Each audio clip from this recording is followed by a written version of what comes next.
I stood outside the Royal Bank of Canada on Yonge Street, Toronto, staring at my reflection in the glass doors. 72 years old, and for the first time in 5 decades, I couldn't access my own money. The security guard had just escorted me out, politely, but firmly after the branch manager claimed my son had called ahead, warning them I was experiencing confusion and shouldn't be allowed to make withdrawals without supervision. My hands were shaking. Not from old age, from rage. It was supposed to be a simple errand. My late wife Catherine's birthday was in 3 days, and I wanted to withdraw cash to buy flowers for her grave at Mount Pleasant Cemetery. White roses. Her favorite. We'd been married 47 years before pancreatic cancer took her 18 months ago. But when I'd asked for $600, the teller's face had changed. She'd excused herself, returned with the manager, and then I was being walked out like a shoplifter. "I'm sorry, Mr. Harrison," the manager had said, not meeting my eyes. "We have protocols for vulnerable clients. Your son Marcus called this morning. He has your best interests at heart." Marcus. My only child. The boy I'd put through medical school, who now lived in a mansion in Rosedale while I occupied the same modest semi-detached in Scarborough, where Catherine and I had raised him. I pulled out my phone to call him, but it went straight to voicemail. Again. He'd been avoiding my calls for 3 weeks now, ever since I'd refused to sign papers he'd brought over. Papers that would give him power of attorney over my finances and healthcare decisions. "Dad, you're getting older," he'd said that night, his voice dripping with false concern. "What if something happens? What if you fall, or forget to pay bills? This is just to protect you." I told him I was perfectly capable of managing my own affairs. I'd been a mechanical engineer for 40 years, managed complex projects, raised him alone after Catherine's diagnosis. My mind was sharp. I did the crossword every morning, managed my investments, volunteered at the Scarborough Community Center, teaching woodworking to teenagers. But he'd persisted, bringing his wife Vanessa into it. She'd sat on my sofa with her designer purse in her lap, sighing dramatically. "Marcus is only trying to help. Don't you trust your own son?" I'd asked them to leave. Now, standing on that cold November sidewalk, I wondered if this was punishment for refusing. Had Marcus actually called the bank? Or was there something worse happening? A young woman emerged from the bank, noticed me standing there, and paused. She was maybe 30, wearing a bank employee lanyard. She glanced around, then stepped closer. "Mr. Harrison?" I looked at her. Her name tag read, "Priya Singh, Customer Service Representative." "I processed your account query," she said quietly, "and I think you should know something." She pulled out her phone, shielding the screen from the security cameras. "Your son didn't just call this morning. He's been calling for weeks. And 3 days ago, someone, the caller ID, said it was you called to add him as a joint account holder on your checking account." My blood went cold. "That wasn't me." "I didn't think so," Priya said, "because the call came at 2:30 in the afternoon. According to our records, you were here in person at that exact time, depositing a check. You can't be in 2 places at once. Why are you telling me this?" Her jaw tightened. My grandmother went through something similar. My uncle convinced her she was losing her memory, got access to her accounts, and drained everything before we realized what was happening. She died in a city-run nursing home instead of the private care facility she'd saved for. She looked directly at me. "Get a lawyer, today, and check your other accounts. If he's done this at one bank, he's probably tried others." She walked back inside before I could thank her. I stood there for 10 seconds, processing. Then I pulled out my phone and called my credit union, then my investment broker. Then I tried to access my online banking. Every single account had been locked or restricted. Notes in the system claiming I'd called to report confusion or memory concerns. 2 accounts now had Marcus listed as co-owner. My investment portfolio had a pending transfer authorization that I'd never signed, and my email had been changed on every account. I wasn't receiving notifications anymore. This wasn't carelessness. This was systematic.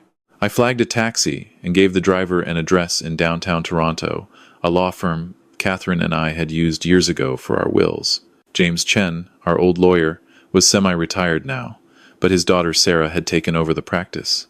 Sarah Chen looked exactly like her father, sharp eyes, methodical.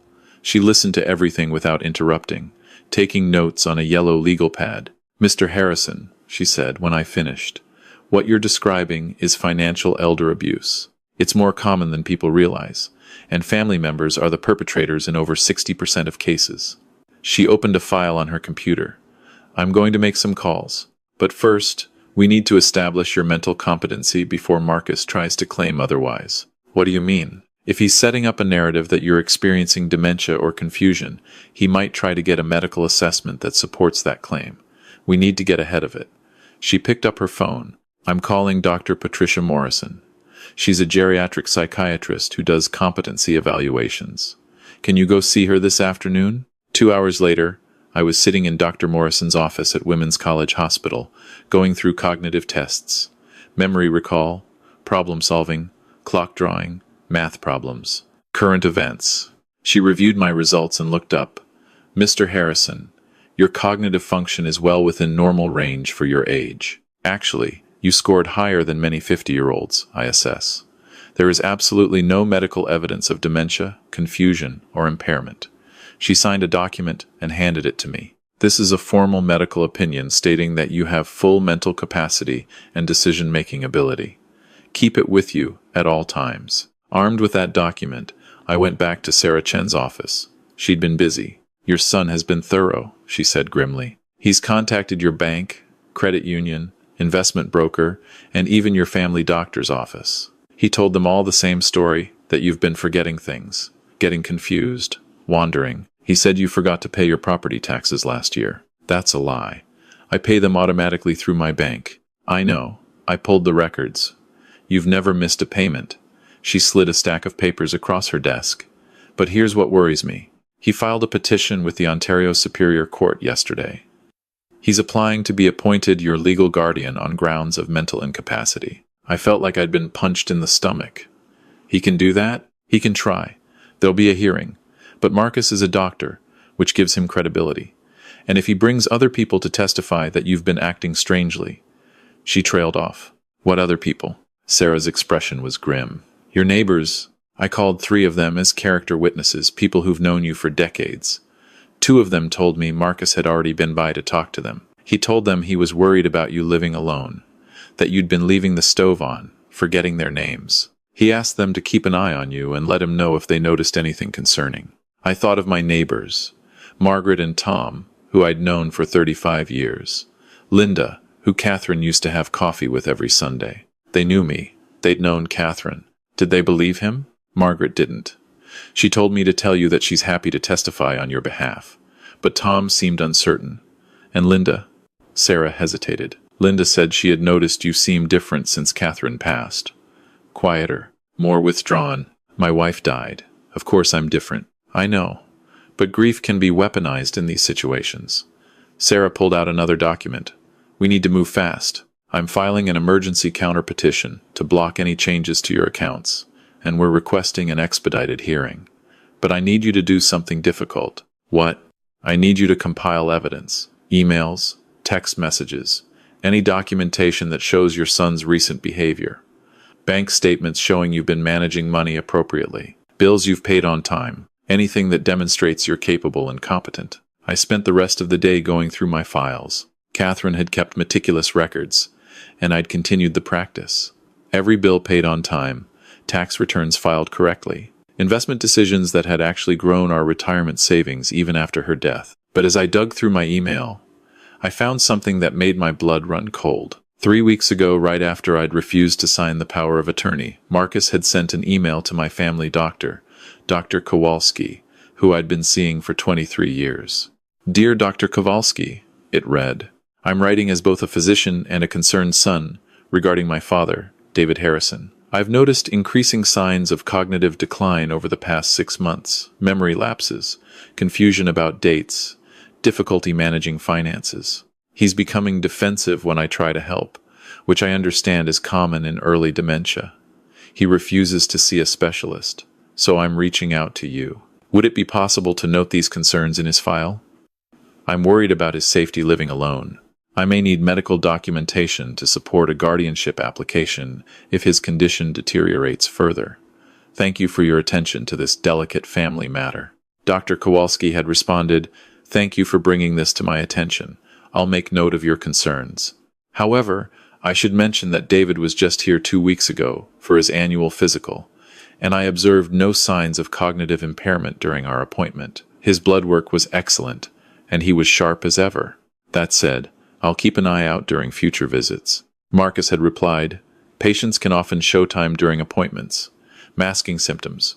The family sees the real picture at home. I appreciate your vigilance. I felt sick. He was building a paper trail, creating a narrative, and he'd almost convinced my own doctor. I forwarded everything to Sarah Chen. Her response came within minutes. This is good. This proves premeditation. He started building this case before you even refused to sign his papers. He was planning this. Save everything. That night, I couldn't sleep. I lay in bed, in the room I'd shared with Catherine, and tried to understand how my son had become this person. He'd always been ambitious, competitive, but when had that curdled into this? And then I remembered something Catherine had said, maybe 6 months before she died. We'd been lying in this same bed, and she'd been too weak to go downstairs, so I was bringing her meals up. David, she'd whispered, promise me you'll be careful with Marcus. What do you mean? He asked me about the house, about your investments, how much we have. She'd paused to catch her breath. I told him it's none of his concern while we're alive. He got angry, said he was just trying to plan for the future, help us make good decisions. He's a doctor. He probably thinks about estate planning. Maybe. But she hadn't sounded convinced, just, promise me you'll protect yourself. I'd promised. And then she'd died, and the grief had swallowed everything else. Now I understood what she'd seen. Marcus hadn't been concerned about our future. He'd been planning for his inheritance. The hearing was scheduled for 2 weeks later. Sarah had warned me it might get ugly. It got worse than ugly. Marcus showed up with Vanessa and a lawyer, Richard Pemberton, who worked for one of Toronto's most expensive firms. They'd clearly spent serious money preparing their case. They'd brought witnesses. Tom, my neighbor, who testified reluctantly that he'd seen me standing in my driveway one morning, looking confused. When Sarah cross-examined him, it came out that I'd been looking at a broken fence plank, trying to decide whether to repair it myself or call someone. Not confusion, problem-solving. They brought a woman named Dr. Helen Crawford, a geriatric psychiatrist Marcus knew professionally. She testified that, based on the concerns described by the family, I fit a pattern consistent with early-stage dementia. Sarah demolished her on cross-examination. She'd never met me, never examined me, was basing her opinion entirely on Marcus's claims. But the worst part was listening to Marcus himself. He sat in the witness box, wearing a navy suit, his face arranged in an expression of pained concern. And he lied. My father has always been stubborn, he told the judge. After my mother died, he refused help. He stopped returning calls. Neighbors told me they were worried. He was forgetting to bring in his garbage bins, leaving lights on all night, not answering the door. Every word was a careful half-truth wrapped around a lie. I'd been grieving, yes. I'd been quieter, yes. But forgetting garbage bins? That happened once when I'd been at the cemetery all day. Lights on all night? I'd started leaving the porch light on because Catherine always had.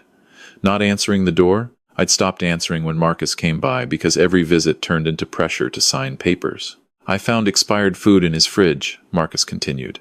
He'd forgotten to pay his hydro bill. That's not true, I said, and Sarah squeezed my arm to keep me quiet. The Judge Justice Patricia Reeves, a stern woman in her 60s, made a note. Marcus's lawyer produced documents. The bank manager's report about me being confused. The notes in my doctor's file. Emails from Tom expressing concern. Then Sarah presented our evidence. Dr. Morrison's comprehensive competency evaluation. My bank statements showing perfect financial management. Letters from Margaret. From the community center where I volunteered. From the head of the Scarborough Woodworking Club testifying to my clarity of mind and judgment. And then Sarah played her trump card. Your Honor, I'd like to present evidence of the applicant's actual motivation for this guardianship application. She held up a document. This is a proposal from Rosedale Developments Incorporated, a company that wants to buy Mr. Harrison's property as part of a development project. The offer is for $1.2 million. The property has been in the Harrison family for 35 years. Mr. Harrison has refused to sell. She placed another document on the judge's bench. This email, sent from Marcus Harrison's personal account to Rosedale Developments, dated 3 months ago, reads, I appreciate your interest in my father's property. He's elderly and resistant to change, but I'm working on the situation. If I can obtain legal authority over his affairs, we can move forward with the sale." The courtroom went silent. Marcus's face drained of color. "Your Honor," Sarah continued, "this guardianship application has nothing to do with Mr. Harrison's well-being. It's about gaining legal control of his assets so his son can sell a property against his wishes and pocket the proceeds." Justice Reeves looked at Marcus. "Is this email authentic?" Marcus's lawyer whispered furiously in his ear. Marcus stammered, That's taken out of context. I was just..." "Answer the question. Did you send this email?" "Yes, but..." "And were you planning to sell your father's home if this guardianship was granted?" Marcus couldn't lie under oath. "I thought it would be in his best financial interest to..." "Without his consent." Silence. Justice Reeves removed her glasses. "Mr. Harrison, I'm denying your application for guardianship. Furthermore, I'm issuing a restraining order, preventing you from contacting any of your father's financial institutions or medical providers regarding his mental capacity. The court finds your testimony to be not credible, and your motivations to be financially rather than medically based." She looked at me. "Mr. David Harrison, you have full mental capacity and the right to make your own decisions. This court finds no evidence of impairment." She banged her gavel. I walked out of that courtroom with Sarah Chen beside me. Marcus tried to approach me in the hallway, but his lawyer pulled him back. "Dad, please," he called out. I kept walking. Outside, standing on the courthouse steps, Sarah turned to me. "What will you do now?" I thought about Catherine, about the white roses I still needed to buy, about the house we'd built a life in, the garden she'd planted, the memories in every room. "I'm going to live my life," I said, "on my own terms." But I wasn't done. Over the next 2 months, I worked with Sarah to restructure everything. I created an ironclad will that left the house to a trust benefiting the Scarborough Community Center, with provisions for low-income housing. My investments were placed in a trust managed by an independent firm. I named Sarah Chen and Dr. Morrison as my healthcare proxies, not Marcus. I documented everything that had happened and gave copies to Elder Abuse Ontario, who opened an investigation into Marcus's conduct. The College of Physicians and Surgeons of Ontario launched their own inquiry into whether he'd violated professional ethics by using his medical credentials to support false claims about a patient, even if that patient was his father. And I sold one piece of property I did own, a small cottage on Lake Simcoe that Catherine and I had bought years ago but rarely used. I donated the proceeds to a legal fund that helps seniors fight financial abuse. 6 months after the hearing, I was in my woodworking shop at the community center, teaching a class to a group of teenagers, when Priya Singh walked in. "Mr. Harrison?" I looked up, surprised. "Priya, what are you doing here?" She smiled. "I quit the bank. Enrolled in law school. I start at Osgood Hall in the fall." She held up a folder. "I wanted to give you this." It was a newspaper article. "Toronto doctor suspended for elder abuse claims." Marcus had been suspended from practice for 6 months and required to complete ethics training. The article mentioned my case. As part of a larger pattern, he'd apparently tried similar tactics with 2 of his elderly patients, convincing them to sign over medical decisions to him, and then steering them toward expensive private care facilities where he received referral bonuses. "I thought you'd want to know," Priya said quietly. I thanked her.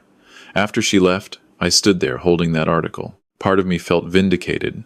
Part of me just felt sad. He was still my son. I'd held him as a baby, taught him to ride a bike, sat in the audience at his medical school graduation, beaming with pride. But he was also someone I didn't recognize anymore.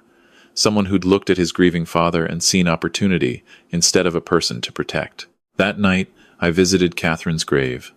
I brought white roses like I did every week. I sat on the bench we'd bought together and told her everything. "I kept my promise," I said to the headstone. "I protected myself." The wind rustled through the trees at Mount Pleasant Cemetery. Somewhere nearby, a family was holding a service. Life and death, cycling on. I stayed until sunset, then drove home to Scarborough. Margaret was watering her garden and waved. Tom nodded from his porch. We were cordial now, but not friends. Not after his testimony. Inside my house, I made dinner. Just for one, like always now. But it was my house, my choice, my life. 3 months later, I got a letter from Marcus. It was handwritten, not typed. "Dad," it began, "I don't expect you to forgive me. I'm not sure I can forgive myself. The suspension gave me time to think, more time than I've allowed myself in years. I was so focused on success, on money, on building the life I thought I deserved, that I lost sight of what actually matters. I convinced myself I was helping you, but I was really just helping myself. Mom would be ashamed of me. I'm ashamed of me. I'm in therapy now, trying to understand how I became someone who could hurt the man who sacrificed everything for me. I don't know if I'll ever figure it out, but I wanted you to know that you were right to fight back. You were right to protect yourself. And I'm sorry. I'm so sorry." I read that letter 3 times.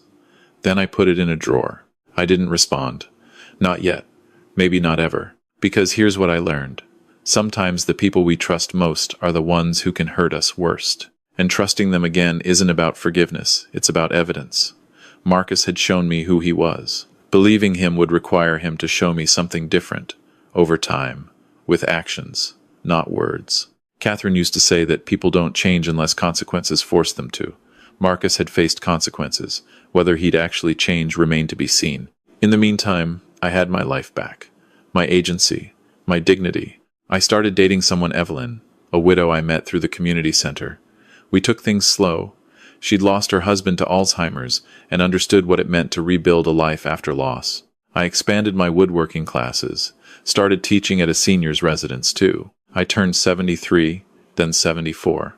And every week, I brought white roses to Catherine's grave and told her about my week, the good parts and the hard parts. The moments when I missed Marcus, missed who he used to be, or who I'd thought he was, and the moments when I felt grateful for my freedom. If someone had told me at 72 that my own son would try to take everything from me, I wouldn't have believed it. We think it happens to other people, other families, but it happened to me. And I survived it because one young bank teller had the courage to whisper a warning, because a lawyer believed me, because a doctor documented the truth, because I fought back instead of accepting the narrative being written about me. To anyone reading this who might be facing something similar, trust your instincts. If something feels wrong, it probably is. Document everything. Get a lawyer early. Don't assume that family means safety. Sometimes family means danger. And most importantly, your age doesn't determine your worth or your capacity. Being 70, 80, 90 doesn't make you incompetent. It makes you experienced. Don't let anyone, even your own children, convince you otherwise. I'm 76 now. I still live in my house in Scarborough. Still do the crossword every morning. Still teach woodworking twice a week. Marcus sent another letter last month. He's completed his suspension, working at a community clinic now instead of private practice. He's divorced from Vanessa, apparently. She left when the money troubles started. He asked if we could meet for coffee. I haven't decided yet, because some betrayals cut too deep to heal completely. And that's okay. Forgiveness isn't mandatory. Boundaries are. What I do know is this. I reclaimed my life. I protected what Catherine and I built together. And when my time comes, I'll be buried next to her in Mount Pleasant Cemetery, knowing that I lived on my own terms until the very end. That's the victory Marcus tried to take from me, and that's the victory I refuse to give up.